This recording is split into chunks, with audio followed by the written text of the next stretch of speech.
All right, man. Are we living in an upside down kingdom? There's a new Bible that's pushing that exact sentiment, and there is, unsurprisingly, a lot of backlash about it.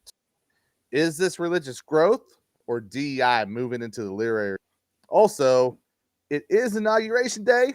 That comes with a lot of feelings, opinions, and of course, celebrity appearances, right? So we'll be getting into all this on this episode of 520 IXC for Monday, January 20th, 2025. But first, let's introduce you to the squad. Hanging out with us tonight, we got a special guest that we want to introduce you to. Actually, we're going to let him introduce himself and tell you people who he is. It's good, man. What's going on, fellas? The pleasure is all mine, man. I appreciate coming to hang out with you fine folks on this lovely inauguration day, warm inauguration day, right? I'm Frenchy Riff. I'm the host of Locked In Christians. Recently new, I think. Channel started about almost few months back, but I had channels before that. I just didn't. I was a little afraid to get into the Christian realm. I didn't know what was going on. But anyway, so Locked In Christian. We also have edifymusic.com where you can check out some Christian music, Christian rap, and all that good stuff. And I'm looking forward to chopping it up with these guys, man. Thank you for having me. Yeah, man, love it. Glad you're here, dude, for real. And we'll talk a little bit more about your channel here in a little bit. But yeah, we got Big Swiss. What up? Happy Freedom Day, or what did he call? He called it something today. Liberation Day. Liberation Day. Happy Liberation Day. I actually had a team of 6 people from work. We went out and had an Inauguration Day lunch today. There you go. Some of the conservatives that I work with. So that was fun. Even though I did not vote for Trump, I led the whole thing. I wrote in my vote this year, but it's okay to write in your vote and still be excited for what's coming. So I'm gonna, no matter who won, I'd be rooting for them anyway. So right. Let's go, America. Right, love it, man. Love it. And y'all already know, man, I'm Eric Boston. Hit me up on X if you feel like it. If not, I totally understand. But it's Eric Boston 3 on X if you want to do that. And I voted for somebody. So you were the third Eric Boston. Right. He's got 2 of them. He's got 2 more. Yeah. I mean, maybe. I don't know, dude. I think what it was my gamer tag had like 3 in it whenever I signed up with this at one point, and I just kept it. I can't remember, dude. It's been so long. I've been I'm telling you, man. Oh, he's back fading. when he's fading. Twitter was a bird. He's fading. He said he's frozen. He's a frozen boy right now. Back when Twitter was. Are you in Washington right now? I know it's cold out there. Like stuff is. What is happening right now? Holy cow! Discord, stop it! Like Discord's like trying to open. Turn your Discord off. All right, hopefully I just did. No, it just like popped up on its own. I'm like, what is happening right now? It made no sense. That probably did it. It was probably grabbing your stuff. All right, well, we're here now. We're ready. We are. I'm trying to be. Y'all already know what it is. Join the squad on Substack. Okay, just do that for us. Substack. If you have not signed up, get signed up. 520club.com/Substack. You know, when TikTok goes down, we don't have a TikTok, but when all that kind of stuff happens, if you're signed up for the newsletter, we can still talk to you. So please do that for us if you would. Yeah, man. It's also, hey, Martin Luther King Day. Happy MLK Day to everybody. You know what? I need to go back to my intro. Yeah. I'm gonna get fired up. I'm gonna get fired up on X. Happy Martin Luther King Day out there.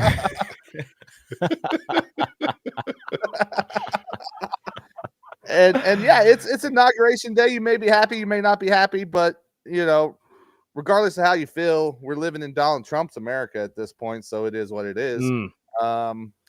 So Swiss was having a lunch for Inauguration Day, and they were celebrating, it sounds like. I did not have a special lunch but I did watch a lot of the stuff that was happening, and I don't know, man.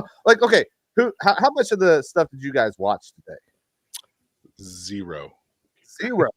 See, I had the pleasure of being off because I work as my other job, my real job, I guess. I work as a business analyst, so we're off today. All right, Nice. MLK. So I was like, I got some time. Let me see what's going on. So I tuned into at least the speech, which was really aggressive, actually. To talk about your enemies and they're sitting right behind you is actually new That's level. a baller move. That was absolutely baller. Everyone don't wants know. to hate on him, but he's at least gangster. Like even his wife today, Melania, had that gangster brim on. You know what I'm talking about? She looked like she was about to go to dinner with Al Capone. She had that Mortal Kombat like that Raiden. Well, and if we're gonna be fair, I don't think that Biden had any clue what Trump was saying anyway. So that's probably true. It was fine. It was fine. I read that there was a bunch of well, obviously there's people upset across the board with like a lot of the people that performed over the last couple of days and stuff. And I'll get back to another one of these examples here in just a moment. But I did read an article that was saying that a lot of Christians were kind of torn on Carrie Underwood's involvement. And I'm like, dude, she's a song, man. Like, why tripping that much? But what was funny is she was singing. A bunch of people were singing along with her. Kamala was trying to sing along with her, but I'm convinced Kamala didn't know the words. It was like the words. She was like, it was like what, America the Beautiful or whatever, or one of those songs. I don't watch. I did catch that clip. I caught that clip, and I caught the "We're Going to Mars" clip, and I'm like, how much is that going to cost? Like, we're talking about cutting money. We're gonna go to Mars. Come on, dog. Right. Dude, Elon got more money than everybody, so it's fine. Hey, if it comes out of Elon's pocket, go for it. I think he's willing to fund it. No, he's not. I mean, he already kind of is, but he also gets government subsidies for being in the space program stuff. I mean, honestly, I think the speech threw me off the whole time because I'm like, have I ever seen an inauguration speech made quite like which part of it? Which part of it? Like just naming off everything you're gonna do. Usually they're very broad about, just kind of sweeping generalization, like, oh, I'm gonna take care of immigration, blah blah blah. We're gonna fit. But he was like he was bullet point. He was real bullet point.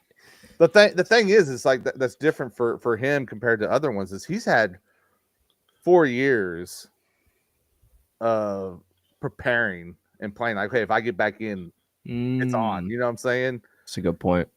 So I think he's coming out guns, but I actually read that like they're already processing release paperwork for like J6ers and the Lake and Riley bill got approved by Senate, so it's just got to go to the House, an amended version, and the expectation is that the House approves it quickly, and then goes on for Trump to sign it. So that's bills happening really fast. I mean, that app that the Biden administration put out for asylum people that shut down right at 12:01 today. That's crazy. Like, did not messing around. Like, hey, I said I was closing down the border. Like, you stay in Mexico till we process you. Because I saw it actually gave them like flight too as well. Imagine being like 11:59 and like right about to book your flight.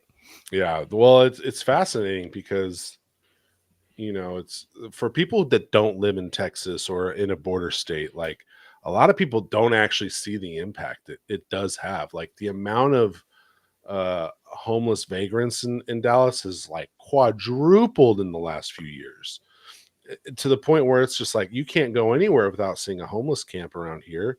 And then on top of that, you're seeing just cities getting overrun with like civil service issues, which is what you saw in what you saw when they started busing people. But I think a lot of people misconstrue the policy as like bigoted, and it's like, no, I want people to come to America. I just don't want 10 million of them to come in and not have any sort of like understanding of who they are, where they went, what they're doing, and you want them following the process of coming Yeah.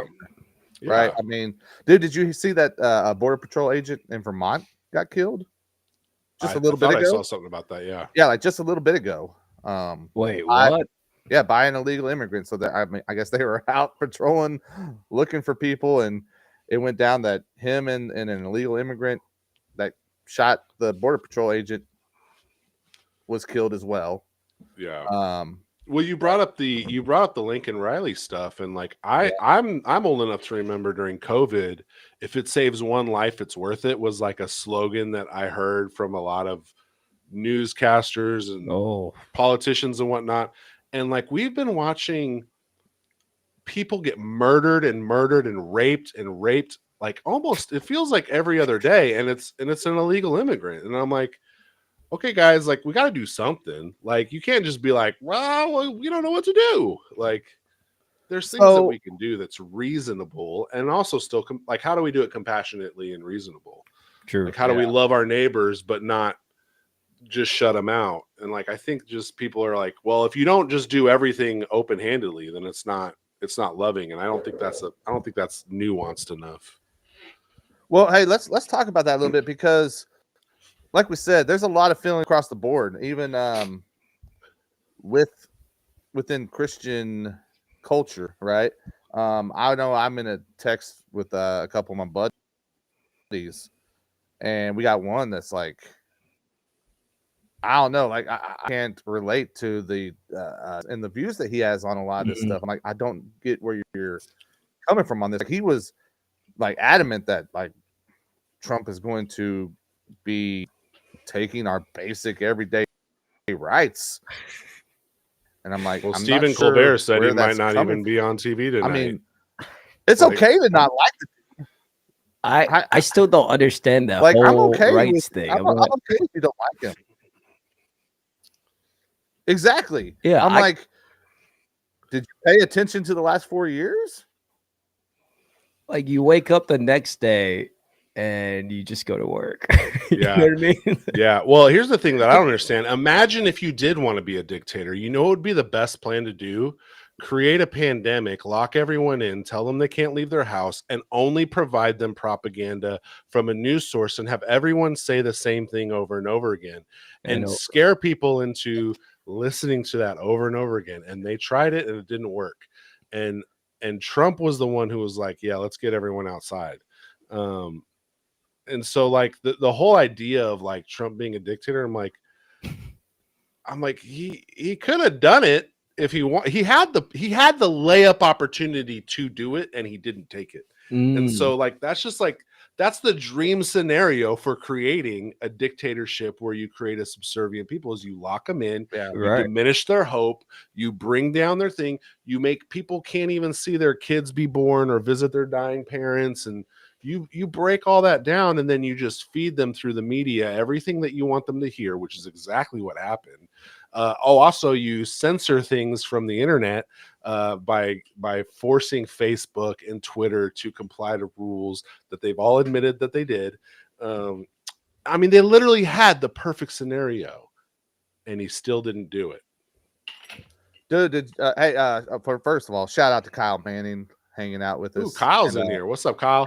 Kyle Manning's hanging out in the chat. Stock is hanging out in the chat. So what's up to you guys? If you're hanging out with us, make sure you let us know you're here, where you're from. In the combo. But did you see the story that Mike Johnson was telling about the conversation with him and Biden? I mean, this tells you exactly what was kind of going on. Like, so I guess the situation was, him, Biden, a bunch of Biden's people in a room talking, and Biden was like, told everyone to leave, that he needed to talk to Mike Johnson alone. And they're like, okay. So they talk about whatever. And then while he had the opportunity and he's sitting there alone with Biden, he's like, hey, I got to ask you, why did you sign that executive order to stop us from being able to sell liquefied natural gas overseas? We're like the biggest supplier of that. That makes money for us. And Biden was like, I didn't do that. He's like, I can pull it up and show you right now. He's like, no. I signed a thing that says we're gonna we're gonna do some more studies with it and stuff. He's like, no, that's not what it says. Like Biden had no idea what all he was signing, what all he was doing. I mean, I think we knew that, but is Mike Johnson on record saying that? Yeah, Oh, wow. there's a video of it. You can watch really? right now. Wow. So, I mean, I'm not surprised. I mean, ever since the election, have you even heard anything about Biden until the last few days? No. Not a thing. He's been silenced. Well, he was busy, giving pardons to his family and stuff. So, And Man, can we talk about the pardons? Because I feel like I'm living in a reality that doesn't make any sense. So, like, what is he guilty of? I was just like, okay, that's a lot of pardons. I'm cool. I get it. That's your family. I'd probably pardon my family too. But I'm like, what do you do though? They're not even accused of anything. So it's preemptive pardons, right? And the kind of general view on that is like, if you do a preemptive pardon, it means somebody's guilty of something, Well, then they've trained us to think that Trump is going to be retributive. There's going to be they've misused the bloodbath quote. He said they keep calling him he's going to be a dictator. Mm-hmm. So even when you talk to people today about it, they're like, well, yeah, they have to protect themselves against Trump. And I'm like, if they're not guilty, what's the problem? Like, yeah. I thought when they mentioned back then when President Trump was in office the first time that he was going to do exactly this. He's going to pardon a bunch of people at last minute, abuse his presidential authority, quote unquote. But now the silence is deafening because he literally did that. Well, here's what's funny about it is because, literally with like 15 minutes to go, 15 minutes on the clock, Biden puts this pardon out for his entire family. But not only that, he sets the precedent for Trump to be able to pardon himself with the stuff he's actually facing. Yep. Right. That's wild to me. I don't know, man. It's been a crazy couple of days, man. Like I don't know if you guys checked it out yesterday, but he had the rallies and stuff, and like I tuned in and watched Kid Rock perform at this rally, and I'm like, I sit there, I go, I have no idea what world I'm living in right now. Right. Like it was Idiocracy. Mike Judd's America. Crazy. It was so crazy, dude. It was like I consistently think about that scene in Idiocracy where he walks in, the guy's watching TV, and it's like just like silly like YouTube clips of like cars are ramming into a wall. Yeah. And then I seen my little cousin actually watching that one day, and I was like, oh my gosh, we are there. I was like, he's just watching a car that just crashed, and then he was like, okay, next video. I was like, no way. Well, just swiped up there. He called it. Couple that with the TikTok stuff yesterday, and like watching a video of like this woman that's like sitting there go, I'll never trust the government again because they shut down TikTok. I'm like, that's what did it for you? That's what made you say I'm not trusting the government anymore? That's wild. I think the take too that like people are really upset. Like, I'm losing all my money and all these people are losing their jobs. I'm like, first of all, you're not entitled to anything from a company that you didn't create.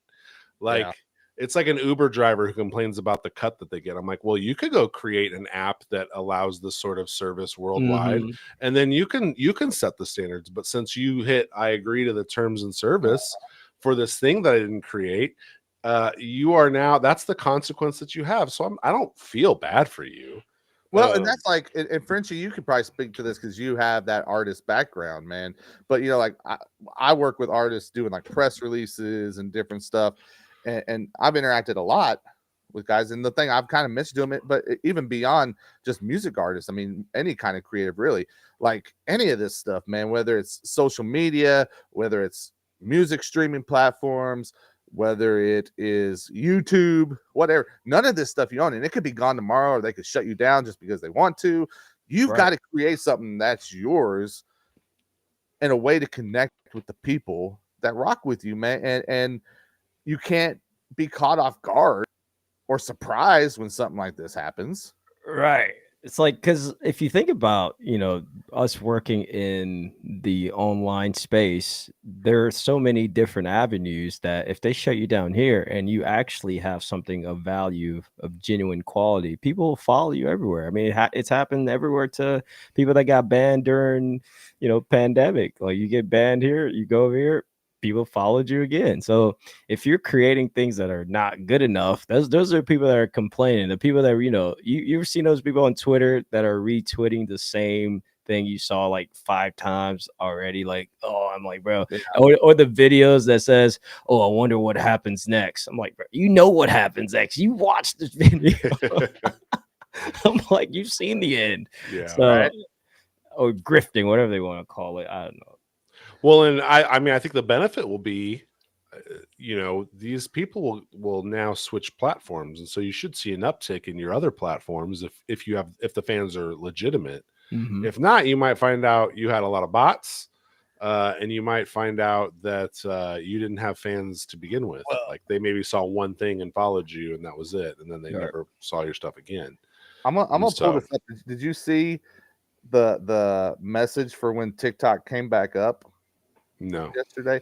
Holy cow! Hold on, let me find this so I can read it. My for you. my Like- wife knew it before me. She was checking during the night.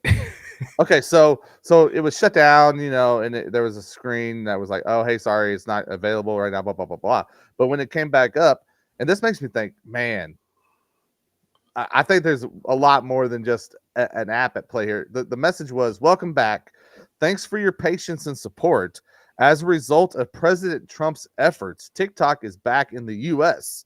You can continue to create, share, and discover all the things you love on TikTok."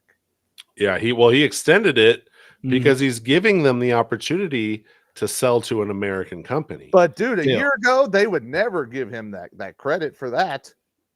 Well, So I I'm like, mean, okay, is no this one is wants to this give him a credit for anything.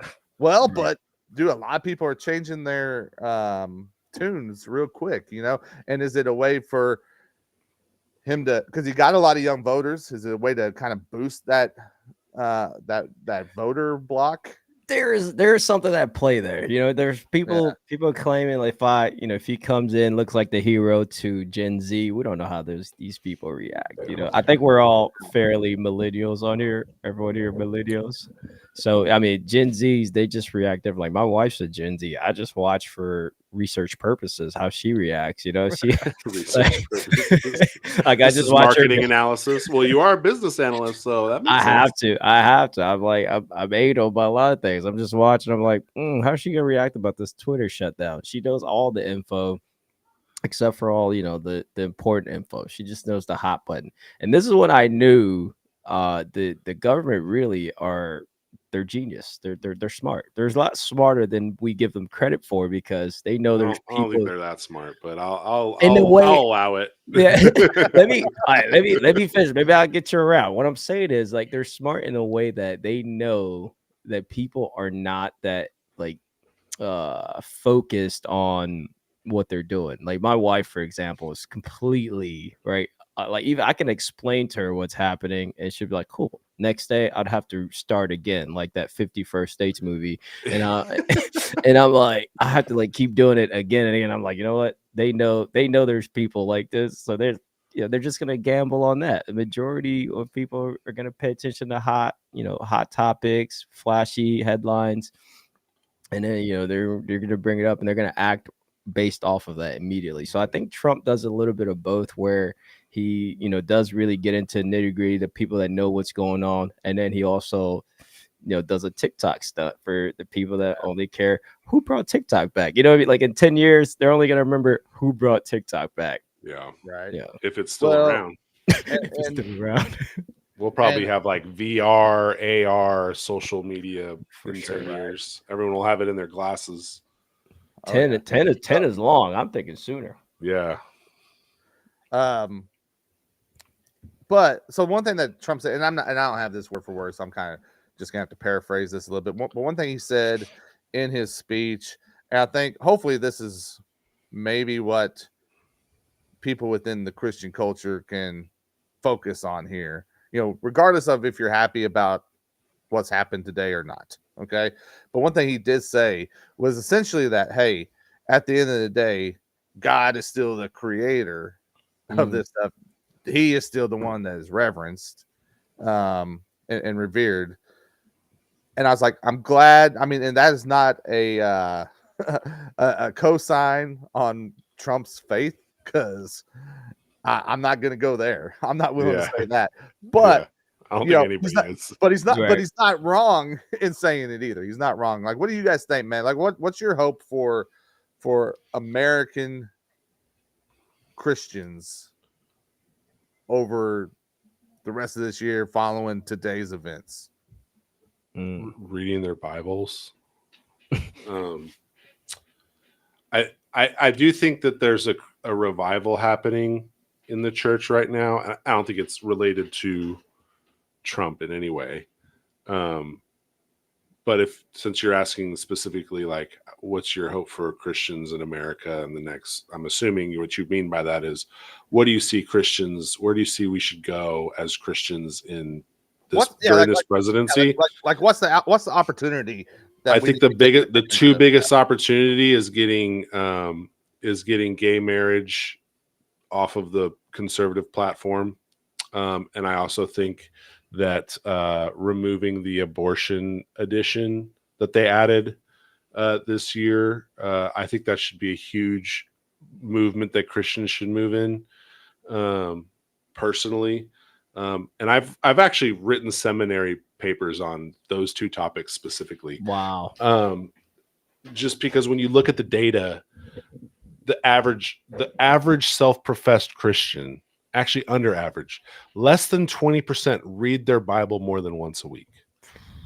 And that number has been declining for the last 10 years. And so when you see that going down and the acceptance of things that are against God, such as the gender creation and the man and wife marriage situation, or transgenderism, or abortion for that matter, you're going to see an acceptance of what the culture is bringing on. And that's and then Christians are going to be the one that would attach to that because they don't know God's word. And so I think in this next few years, that should be a push, and it should be reasoned. And I think the thing that we should focus on is clear, articulate logic, supported by sound doctrine, that allows us to gain favor in audiences. I think what Wesley Huff was able to do on Rogan, and then provide such, like, atheist friends of mine are like, whoa, that was really interesting. I want to talk more about that with you, or whatever. And it's like, if we can get more people that can do that on a regular basis, it'll get more people interested in reading their Bible.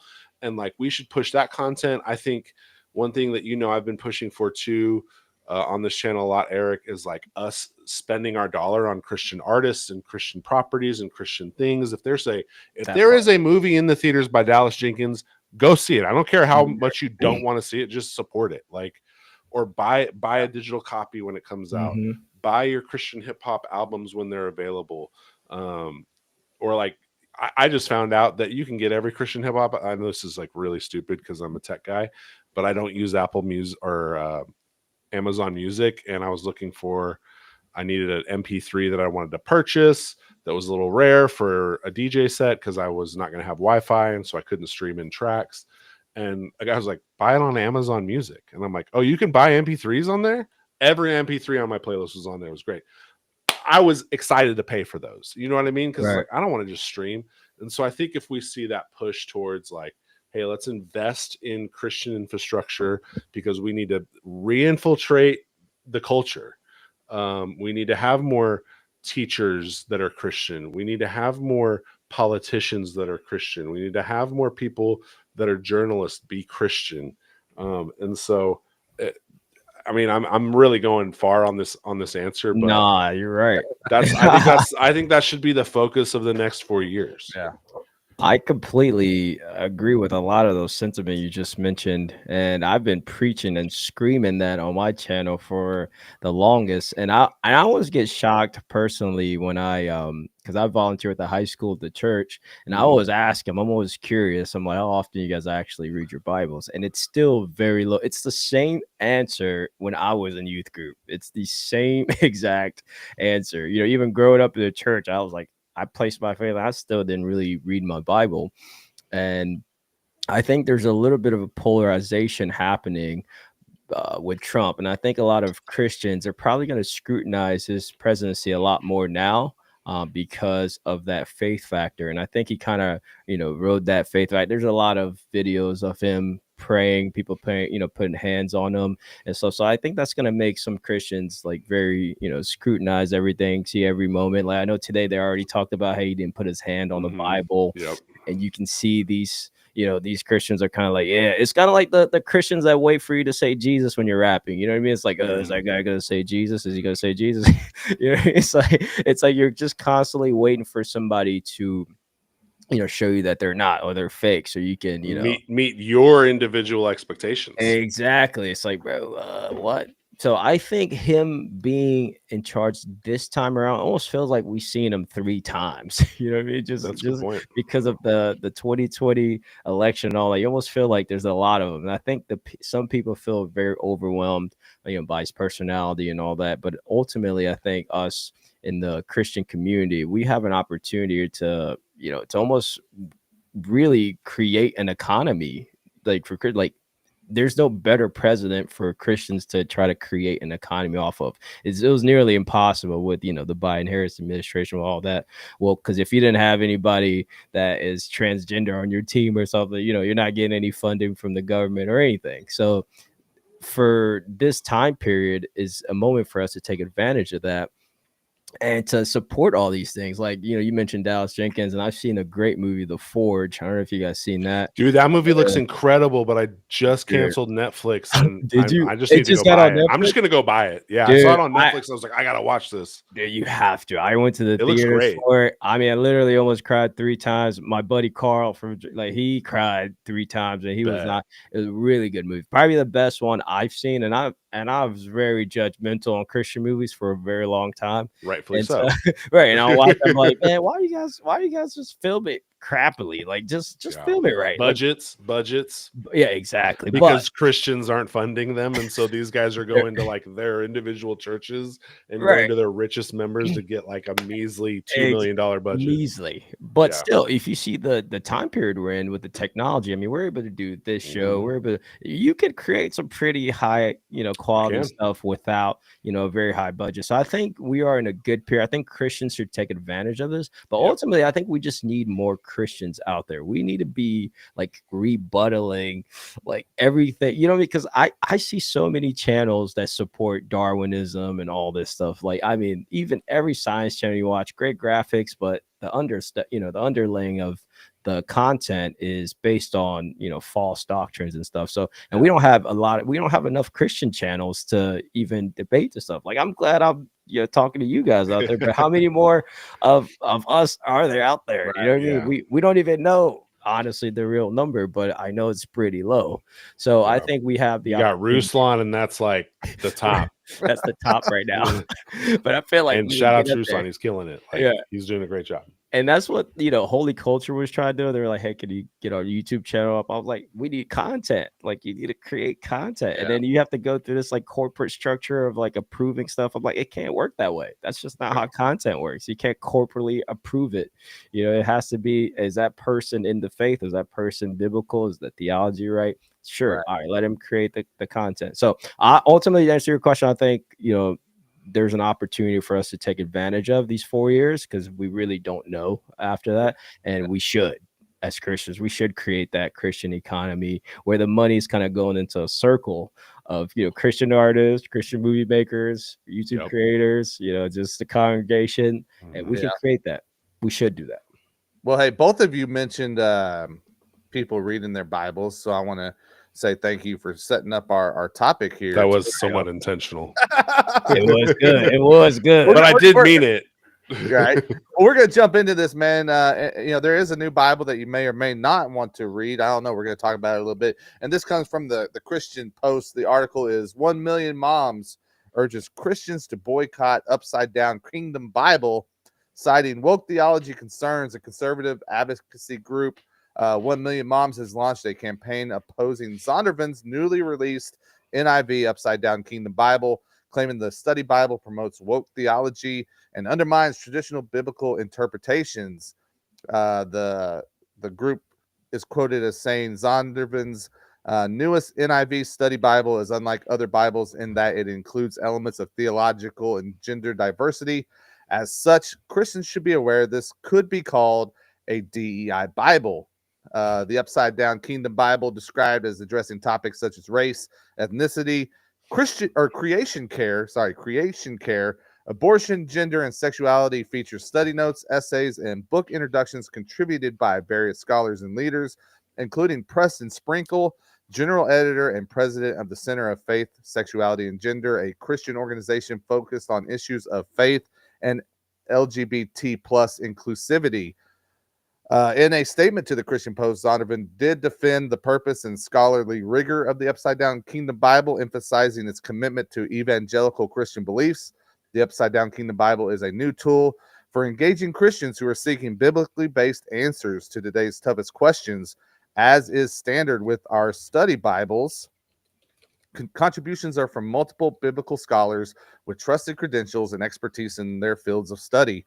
All the contributors hold the authority of the scripture, and the content has been fully reviewed to ensure that it is within the scope of evangelical Christian beliefs. I'm going to stop right there and let's get into it, man. Upside Down Kingdom Bible. What's your guys' thoughts? I'm confused by the name of it, to be honest with you. I mean, I get it. Like, we do live in an upside down kingdom. I understand. I guess I understand the intent of the title. Are we creating it? No, Adam and Eve created it. Well, I feel like we're flipping it the other way or something. I don't know what we're doing.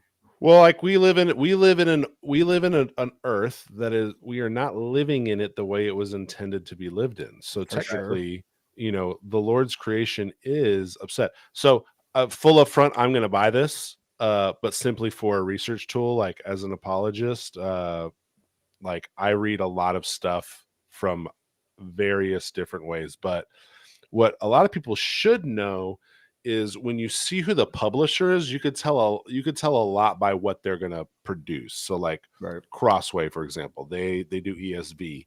They are going to endorse people like Michael Reeves, for example. And they're going to have like more seminary type, like the guys who teach your seminary instructors, who teach your pastors. This is the guy that trains those guys, you know. They're gonna have that. Kyle Manning's funny, dude. What did he say? Sounds like a Carrie Underwood approved Bible. Yeah. Where Zondervan is an NIV. They're the NIV guys. Publisher. They're the main ones for that, and so I'm really interested to see who the contributors were to this, because they don't post it on their website, which is weird. Because normally you'll see at least who the contributing editors were, and I'm looking on Amazon right now, and I don't see that information yet, but I'm still looking. That's why I didn't see what you had. They're just talking about introductions, what's in it, but not who contributed. So I'm going to be really interested. For sure, Preston Sprinkle. For sure, yeah, I've never heard of him. Well, here's what's interesting. Like I said, he's the president of the Center of Faith, Sexuality, and Gender, and that organization describes its team as a growing collaboration of Christian leaders, pastors, scholars, and LGBT plus persons serving as advisors and contributors. Wow. Yeah. I think the title alone is already, it's like blasphemous. Are you able to just call anything Bible now? Just rename the Bible now? I was already like just reading through it. Mm-hmm. You know, I'm just picking up some things. Essentially, I felt like there was kind of two issues they were focused on from the article. Now, is the article from the mom one of the moms that's raising? I'm trying to figure out. So raising awareness for it. 1 Million Moms is a they're an organization. They're like a nonprofit, and so they have been the ones kind of spearheading this movement of basically boycotting this Bible. And the Caitlin Webb lady, she just interviewed the 1 Million Moms. At least that's I believe that's correct. Yeah. All right. So for what I was seeing, I mean, they're pointing at two issues. One, profiting from wokeness essentially, or lack of a better word, grifting. People, it's a hot topic right now. So even if somebody doesn't believe in what you just did, like Big Swiss just mentioned, he's going to read it for research purposes. I literally just bought it.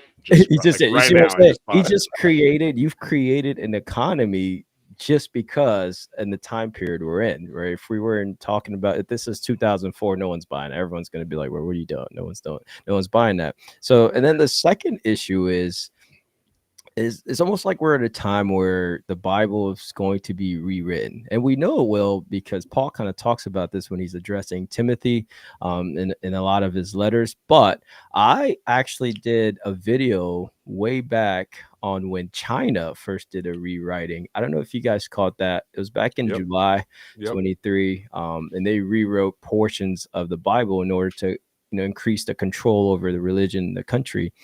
And for me, we did it for slaves in America. Right. So that's not new. Well, I felt like that was the recent commercially like unashamed. Hey, we rewrote the Bible. Like, can you rewrite the Quran and get away with it? No. Nope.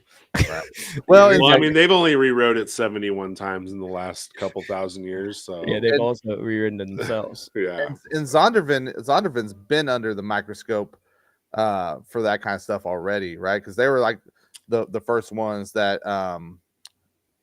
whenever you look at the gender equality side of it, they took Zondervan's not afraid to post some progressive. Yeah, they were the ones who would change scripture from saying just simply brothers to including brothers and sisters in verses, right? So I want to say that Zondervan, I could be wrong, so feel free to fact check me on this. I think Zondervan holds to what's the catechism? I can't think of the name. I literally was talking about it today with somebody on a separate topic. Not the Heidelberg. I think they hold the Heidelberg, which if I remember correctly, holds scripture's inspiration versus scripture being authoritative / man, I'm like losing my vocabulary right now. What's the word I'm looking for? Without error, inerrant. So if you look at a confession that says inerrant, that's very different than inspired, because inspired you can take a lot of liberties, and Zondervan holds to that catechism, where like a Crossway would hold to like a Westminster or Baptist Confession of Faith or something like that. Yeah, and while they don't call it a woke, and I'm not sitting here saying that this is 100% woke Bible, because like I said, I haven't looked through it myself. I'm just going off of reports here, obviously, but it does have like this tagline, because it is called the Upside Down Kingdom Bible, but then its tagline is "Think deeply, love widely," and that is some views that we definitely associate with this more modern woke movement in general. And we've been, and that's why we're seeing some of the stuff I think happen in churches that we've been seeing over the last decade or two. Would we qualify this writing as false doctrine? Possibly. I don't know. I need to read it before I can say that. And then it depends. What doctrine are you holding to?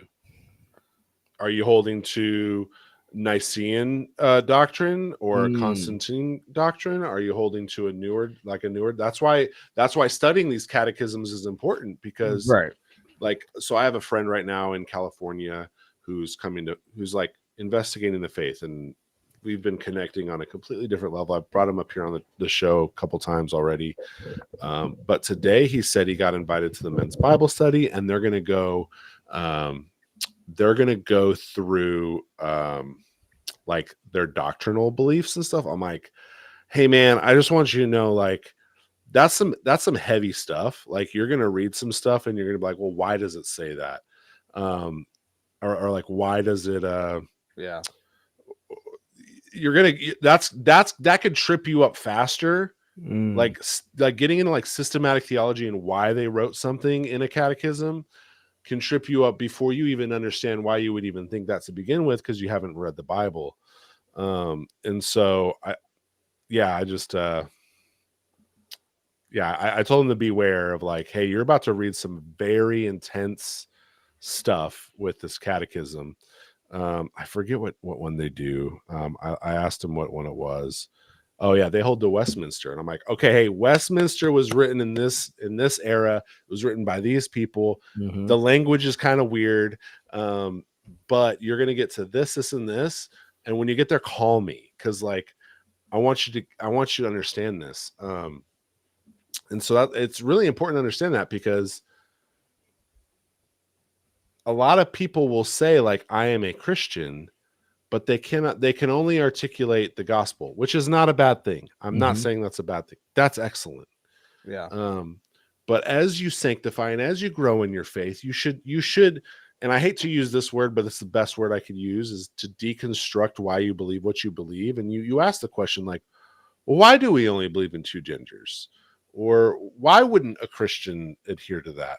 And then you can go to the scripture, and then you can actually go to the catechism and see where they actually like pointed that. And then you could trace that logic all the way back to the first century. You could see who kept teaching it through years and years and years. And it's similar to reading genealogies in your Bible, when it's like, so-and-so is the son of this person. Like, that's what we do when we research doctrine, is we like, all right, were they even close to teaching this in the first century? We could trace that easily. And so understanding the verbiage of the catechisms, all that is important, especially when you're having an authority or an influence like Zondervan in the culture. It's important to be able to spot the lies. And so I'm hesitant to say that's blasphemy or heresy because I haven't read it, but I'm willing to bet it's probably going to be in there. And so it's right. Well, I mean, if you think about, sorry, Eric. You got it. Well, because I was gonna ask you, Swiss, but because in First Timothy, even Paul mentions these doctrines, and he also mentions genealogies, because he says these people are not only teaching false doctrine, but they're so focused on genealogies and stuff. And I'm like, wait a minute, but they're in there. Like they're in here. Like, this is how we kind of follow the age of the earth. A lot of the science Christians, they follow the genealogy. I'm like, okay, well, Paul's warning Timothy here, and First Timothy 4, where he's talking about they could be looking at potentially doctrines of demons, right. So it's like, if it doesn't qualify as holy doctrine, something that we can actually use, then does it fall unto doctrine of demons? Or my question to you, Swiss, is how important are the editorial oversight committee? Because I'm just looking at my Bible, and very important. I have a Crossway, from Wheaton, Illinois, Yep. And I'm looking at 1, 2, 3, 4, 5, 6, 7. The oversight committee's got 7 members on the editorial board. Yeah. Yeah.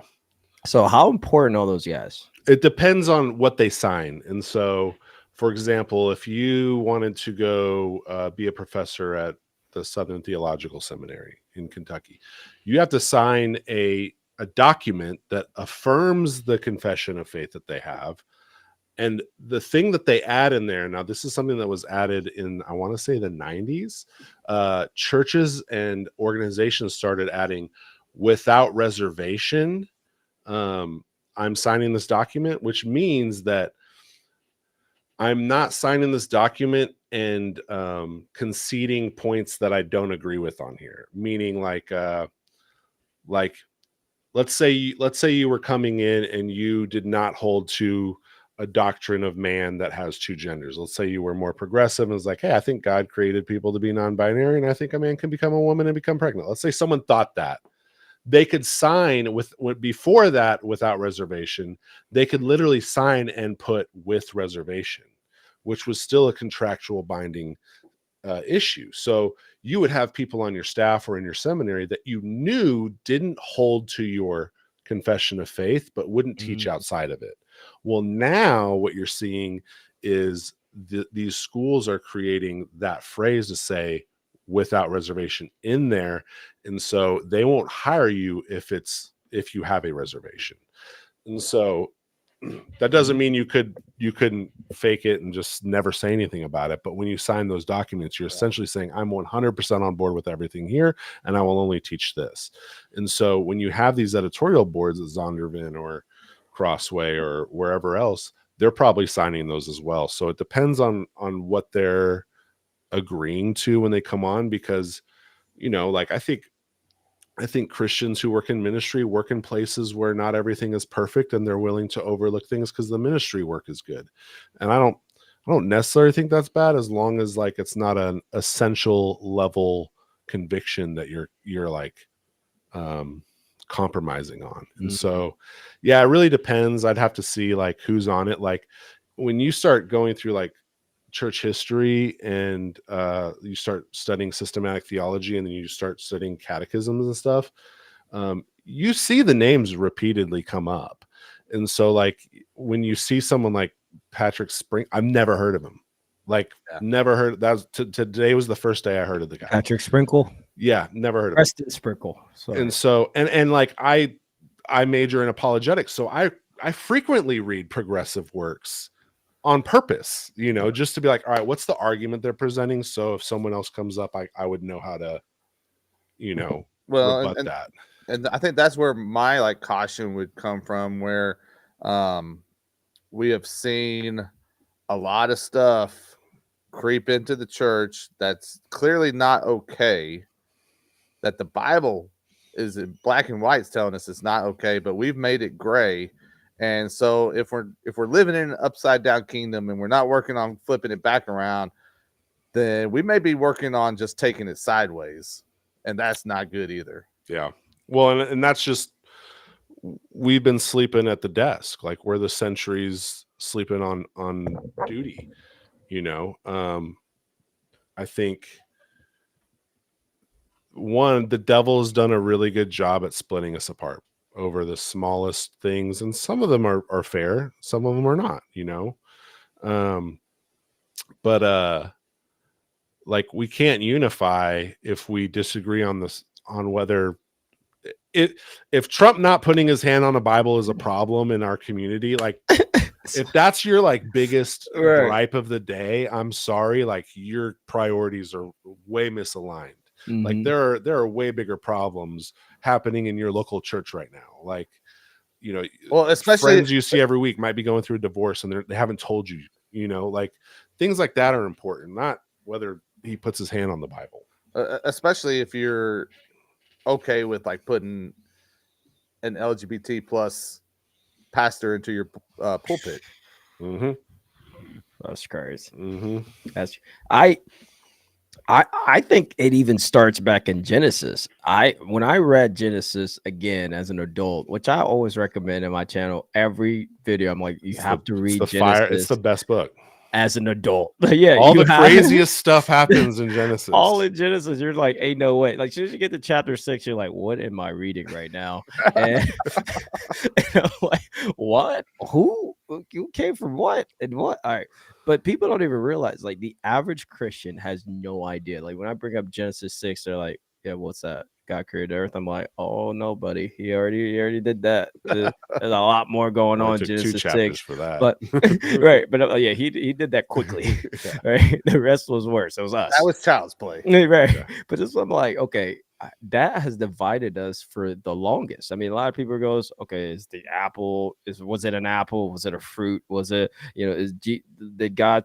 A day in God's, what the Bible says, what a day is 1,000 years, 1,000 years like a day. Yep. So was 1,000 years going by, or was it just a day? Because he does say day and night at the end. I mean, you're talking every denomination will pick and choose what they want to believe out of Genesis. I'm like, we can't even agree on the beginning of our world. Right, but like the gap theory, that's called the gap theory, what you're talking about. The gap theory isn't even an essential to the faith. No. So like, why debate it?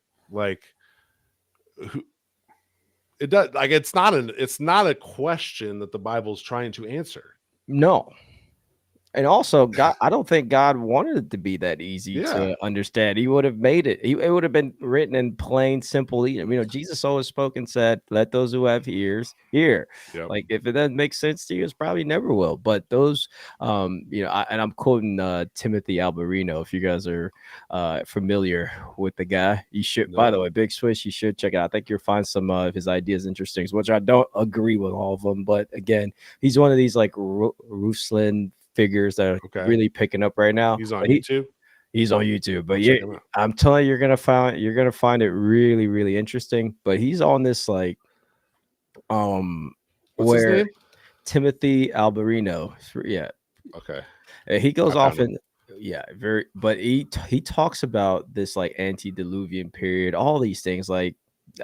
He really breaks down Genesis chapter 6 in a way I've never heard it before, and and then he starts referencing other books that I don't particularly agree with. I'm sure you probably Alien read. stuff too. Yeah, he Is he does like a alien Billy work. Carson guy? Is he like the guy Huff took down? Is No, he a Christian? no, he's Christian. He's Okay, 100% interesting. Christian. He's a believer. That's what I'm saying. And I Okay. was like, that's what's actually been throwing me back. But I think he just has a different perspective on, especially Genesis and Ezekiel, all these Daniel chapters. Pick a chapter in Daniel.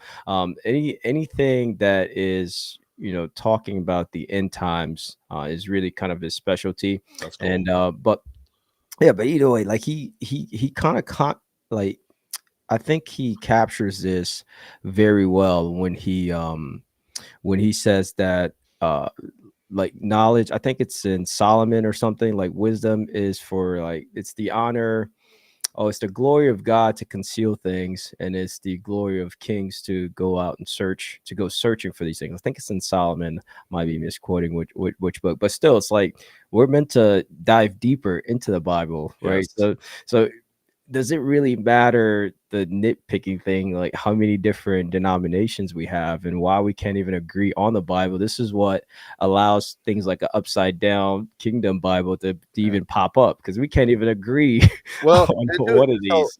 So that we was can't even agree on translations, right? Like you Right, got only KJVers, you got only NIVers, you got us on the high horse of like ESV, NASB, and I'm like, I want the word for word, right. even though it doesn't sound as good. Where some people love NLT, and it's like, hey, but you got to know what you should at least understand like the words they use or the phrases they use are interchangeable for a lot of things, and you don't understand Koine Greek grammar structure or Hebrew structure, like Right. it's easy to do it. And that's why what exposed it to me was C.S. Lewis's Three Loves, and when he talks about the three loves of Jesus, and I thought that was like, oh wow, I didn't realize there were three different words for love that had three different meanings, and I was like, oh, I need to go deeper. And so I think for everyone, they just need to find that thing that hooks them, and that was it for me. I was like, oh wait, when we read it, it just says love, but it has a completely different context when you read it in the Greek. Yeah. So but dude, it's funny because you got into the exact question I had in my mind here that I wanted to throw at you guys, and we probably don't have the time to really dive into this fully. This might end up being another episode in the future, and I think we've briefly kind of mentioned it in the past. But let me throw it out here and get your just kind of gut reaction to this. One, was the church established, and was it meant to be all these denominations, Frenchie, as you said, or was that more? Could that have been a tactic of Satan to kind That's of what I meant. That's what I meant when I said that. Well, and the second part is like all these different translations and the stuff that we're seeing with scripture and changes to scripture. Is that just simply a byproduct of that plan trickling on down? Well, I'll say, I mean, I feel like I was just looking at this, but it's 100% trickling down from just even being able to allow everyone to create their own denomination, because I'm pretty sure at this point you can pretty much say Christ Church of Christ. You know what I mean? Church of West Christ. You could just pick anything, and you're like, oh, here we actually just don't like this part of Genesis, but we're focused here on this part with a reservation, or anything. It's like if you are working for the enemy, you want this. Okay, because think about it, we don't even have a Christian economy really. If you like, the biggest church is technically with the Catholic Church, and they're only big because they're all connected to all one area, and they have tons of money, right? I mean, they have a lot of capital to work with, and there's some churches. I mean, even here in like Palm Beach, like my church, they have a lot of money in this church. But if we all didn't have all these denominations, the whole Christian society would be filthy. You know what I mean? Would be able to do more. So you don't really want that. And I can see why, the devil wanting this, and every Christian, every pastor, they still just play to it. Like everyone just keeps playing to the same tune, and you'll have these Bible, and then you have that Chinese Bible that has Lord knows what in there. I need to get a Big Swiss. You need to get a copy of that. I'd be interested to read it. Swiss, did you buy the Trump Bible? No, I did not buy that. I'm disappointed in you, dude. Yeah, so was that his translation? For any academic purpose. Other words for big just changed to hugely. But it JV with the Constitution and the Bill of Rights in it. Yeah, and I'm like, that's a little blasphemous to put those documents together in my personal view. So no, dude, did you hear? I know we're going back off track here a little bit, but did you guys hear the prayers at the end of Trump's speech, the main speech today? No, I missed that. So they had three different guys come up and pray, and the first one was a Jewish rabbi. Okay. And in his prayer, he got to talk about how, as America, we need to trust God, but also that God trusts us, that he puts his trust in us to be everything that America's supposed to be. And I was like, what is that? I had to turn it off and come back later. And once that guy was done, I was like, nope. I was like, what is this that's happening right now? Apparently God trusts Americans, and that seems wise, God trusts us. The heart of man is sinful, man.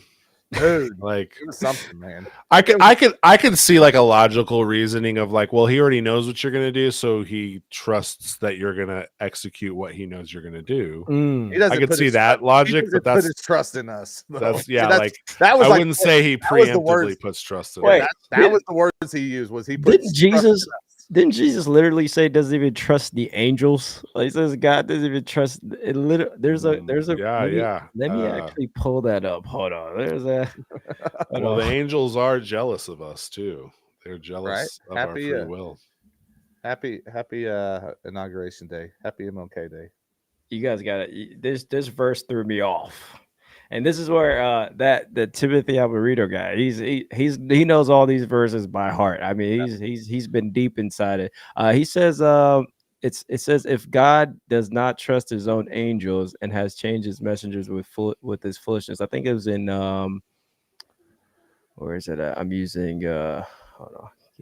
Well, and I can't and I'm gonna draw a blank, but I mean there's even the scripture where it talks about, hold on a second. It's in Job. It's in Job, but still, it's kind of mind blowing that God, like, why would God trust us? He didn't trust his angels, and Jesus did say the kingdom of heaven suffers from violence. Yeah, well, and there was the part where where it's coming up close to the day for him to be turned over, to the Romans and all that good stuff, to be arrested, right? And it was talking about going in and to this town and trusting the people there to kind of take care of them. And he was like, why would I trust them? I know what they're about. Like, I'm not going to do that. Yeah.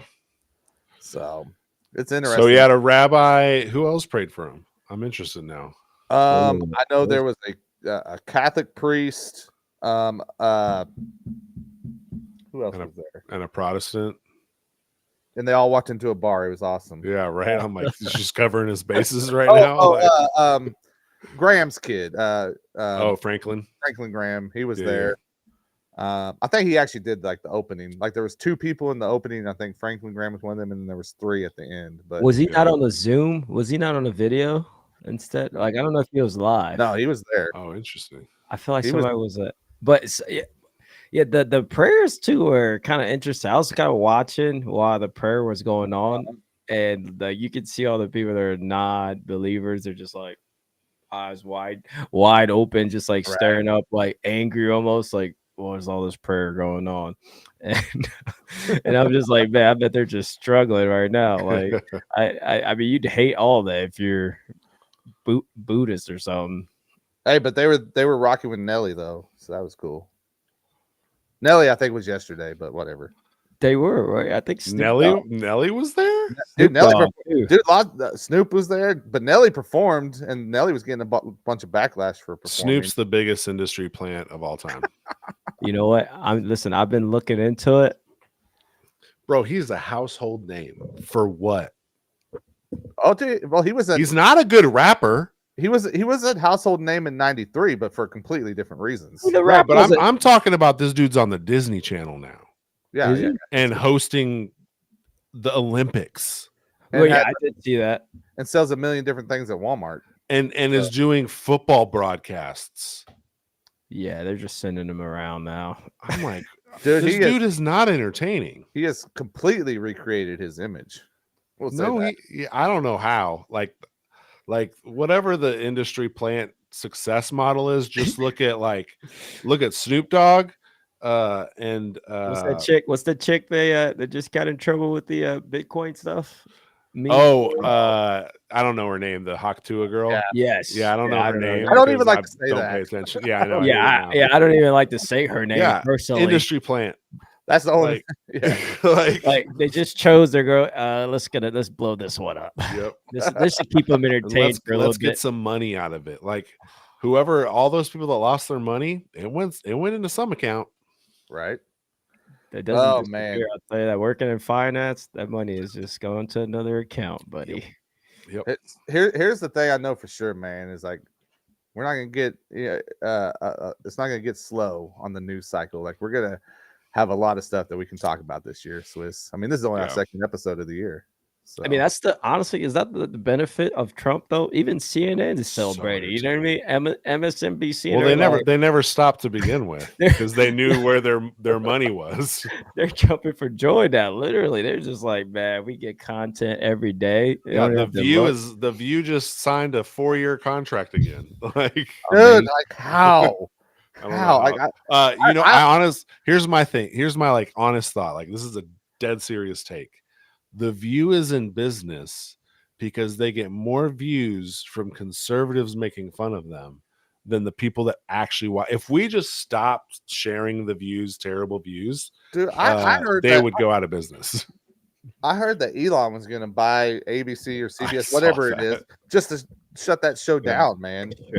Just put anyone up there. But you know what? I do want to make an observation because I was in DC with my family this summer, and we went to the Bible Museum. You guys, how was that? Yeah, I really want to go. When I went to DC, it wasn't open yet. Check out my video. I actually posted. I have a video on my channel. I did the little tour I filmed around, but I was actually really interested because I've never really explored DC. I didn't realize how liberal it was. Like until my wife and I we were walking, we just saw a church and LGBT flag all over the place, and I'm like, wait a minute, what? Like this is just a regular. This is normal here. She's like, yeah, I guess. I'm like, all right, cool. Now I understand where this Bible is going to apply first. You know what I mean? This Bible is going to get shipped out to those churches by the tenfold easily. And there's a lot more churches than that, just that in DC. Can you imagine Seattle, anything, California? Yeah. And I was like, that was a strange observation because I've never seen that. I haven't seen a church, put all types of flags up because all I know is the moment you make a stance like that, the contradiction is coming. You know what I mean? The moment you make a harsh stance, contradiction is coming. Unless you make a stance on Jesus Christ, that's the only way you're gonna be able to withstand whatever. Everything else just kind of falls away when the contradictions hit you. Man, my church, the church I work at, we always get in hot water around election cycle because they just want us to say a name from the pulpit. And it's like, hey, we're just going to say what the Bible says on the issues. Right. You're willing to take that as how you want to take it. And people it's wild, the emails that get sent on stuff as simple as that. It's sad how polarizing it can be to just be like, hey, can we just read this and do what it says? Like, that's what I'm at. I am a pastor. I am not a poli-sci person. Right. I'm not an expert on the Constitution. I am an expert on this book, and I've lived my life this way, and I think we should all just do this. And people are like, say a name. saying it. You won't say a name because it's this person, and Yeah, it's from both sides, right? Like Yeah. you won't say a name because you're voting for Kamala, or you won't say a name because you're voting for Trump. It's like it doesn't matter. Well, let me ask you guys: how do you guys feel about the church during that time period, like the election cycle? Teach the Bible. I was like, because my church, they avoid it. I have Yep. one of those churches that used to be a Baptist church. They're just not talking about it. They pretend nothing's going on. Like the whole Israel war going on. I mean, it's like you go into church, you'll never even hear it. Like you have no idea what's happening just outside. And I'm like, is that right? I mean, I feel like, you know, Paul in the early church, when they met, they had to talk about the Roman Empire, like what was going on. It's like, we can't go to this place. This place is hot. This way, you know, they had to talk about that stuff. And I mean, and you have a church that talks about it and it gets real nasty. So what's the right approach? I mean, I don't think it matters. Like, I mean, when you see that type of reaction, it's discouraging in a way, because you're like, because you feel like, hey, I feel like I'm being faithful in what, and I'm speaking on behalf of my pastors, right? Like, so I hope I'm speaking for them in a way that honors how they actually think about it. Like, I don't want to like put words in their mouth, but I truly believe that they are looking at this and saying, I know people are concerned about this issue. What does the Bible say about it?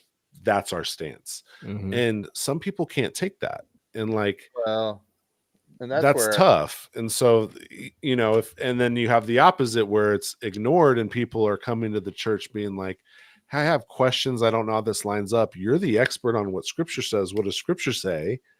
And so, because they don't read their Bibles, back to that original problem. That's all connected. That's where I would hope that the message would be, one, stack everything up against scripture. Right. Yeah. And two, be okay with being wrong about something. Yeah. Like that needs to be the message. Is like, hey, it's okay to be like, whoa, I was off on that. Let me correct it.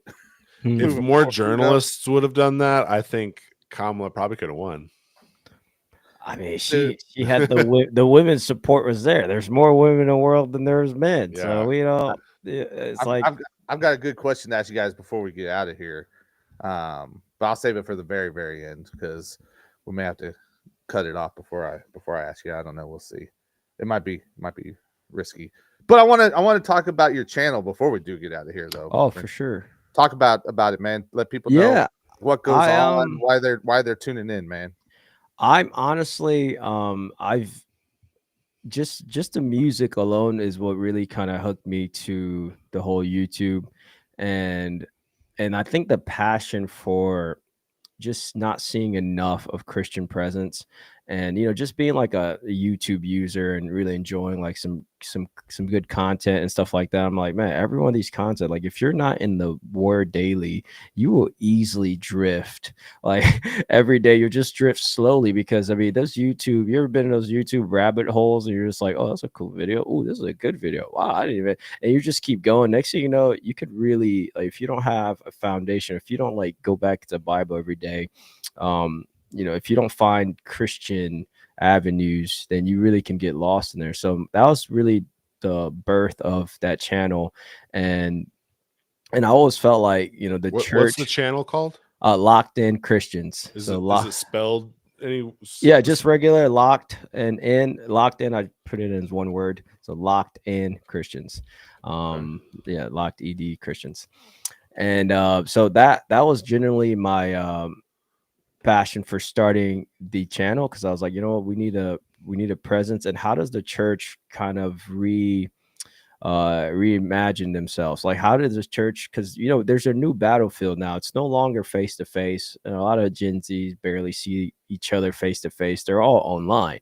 The platform is online. Like, how's your church preparing for online? Like, how does your church prepare for, you know, graduating seniors that are heading off into college? It's really an online space. Like, most of their classes are online, everything is online, but the churches are not flipping over to online. You know, like, my church barely has a YouTube channel. Okay, they barely, you know, and they have the most, they have content that's important for everyone, especially for the people that they're at church. Because I remember graduating from my church and just never really seeing them again. You know what I mean? Like there's no connection, there's no follow-ups. Like, yeah, sure, we're supposed to send people, but we're supposed to equip people at the same time. So out of that birthed the channel, because I was like, man, I got to follow up with some of my guys that I've been with since they've been, you know, in middle school. I've been volunteering and seeing these guys grow, and I'm like, there's no longer a connection. They don't have a Bible study. They can't find a church around the campus, but you know, you can find a Bible study online now. You know, so I was offering some started off with live Bible studies on Fridays 9:30. That's what I do my live. Okay. And so then I just kind of switched it to making more videos that interesting content, like how the stories of Samson, you know, connect with John the Baptist, how they're all predicted. You know, there's so many like cool stories. The Bible is like, the Bible, I say, would make the best movies ever. If you took the budget, and we keep doing Moses.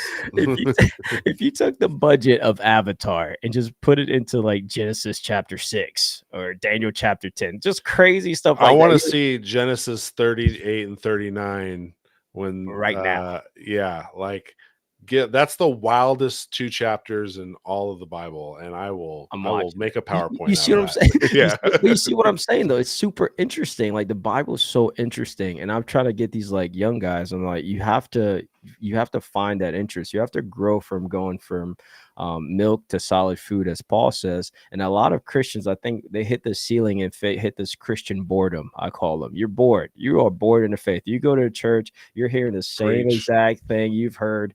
Like you heard that sermon when you were 14, 15, 16, same sermon, Galatians. What name a Galatians passage where your pastor hasn't gone over it, right? You're just going to get new pastors with a little bit of different twist, same message. But it's like, the reason why you get that boredom is because you have to get yourself involved. Like that's what Paul is saying. Like you're taking in the gospel lightly as milk, as a babe in the faith, and then after a while you got to grow solid food.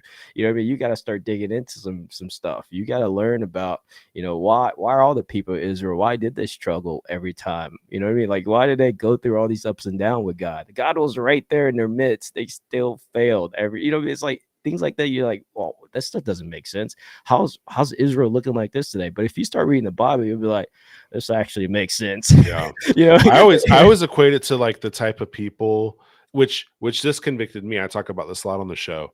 One of my biggest convictions for diving really heavily in the Bible was I knew way more about Star Wars lore or the Marvel Comics universe or DC stuff. Like I can nerd out on like, well, actually Wolverine's real name isn't Logan, it's James Howlett. And you found that, you know, like I was that level nerdy about that, but I couldn't explain anything about the Bible, and that convicted me. And then once I read it, I'm like, this is way cooler than all that other stuff that I've learned. Like they did what? Like this story is crazy. Even I even got like, I'm so happy that I was able to convince my wife how cool the Bible is, because she was, you know, she was also kind of like, you know, I'm Christian, you know, she goes to church, she sings at the church, but she doesn't really open and dig deep. But now she's in there, and we're just like going through the first like 3 or 4 books, and I'm like, we're in Leviticus, and I'm like, Lex, this is where law comes from. This guy laying down the law. You know, we're reading our craziest laws, but it's like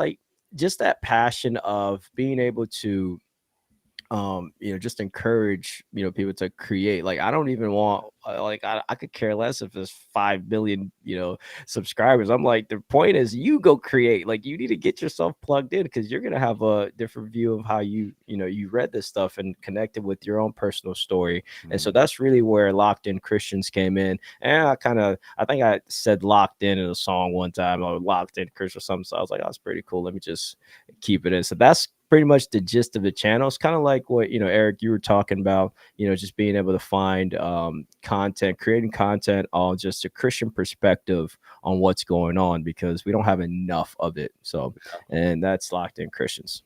Love it, man. Go follow, subscribe. Yeah, follow, subscribe, all the stuff, man. Because I know you put out like a video today, I think, if I'm not mistaken. Yeah, I did. Yeah, I haven't got a chance. I've been trying to put that out all week. My son gets it away. He's one. Love it, man. Well, hey, I've enjoyed having you here, man. Hopefully you come back, hang out with us again. Sure, yeah, man. Open invitation, bro. Bro, sure. I'm in, dude. You don't even have to say less. Say less.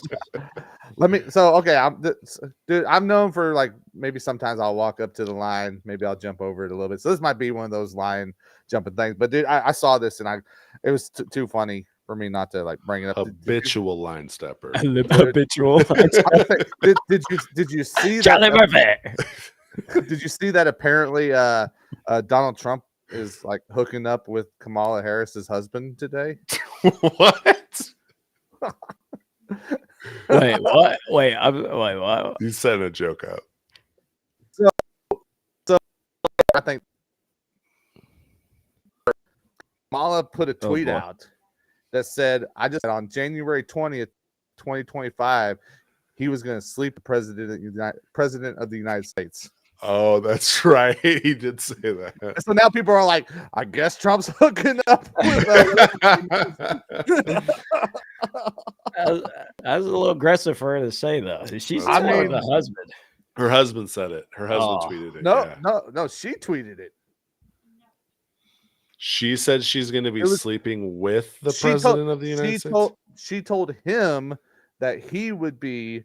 Oh, yeah. Okay. Yeah. I do remember seeing that. And like the quote was like, everyone bookmark this because it's going to be really funny in a couple months if it doesn't work out.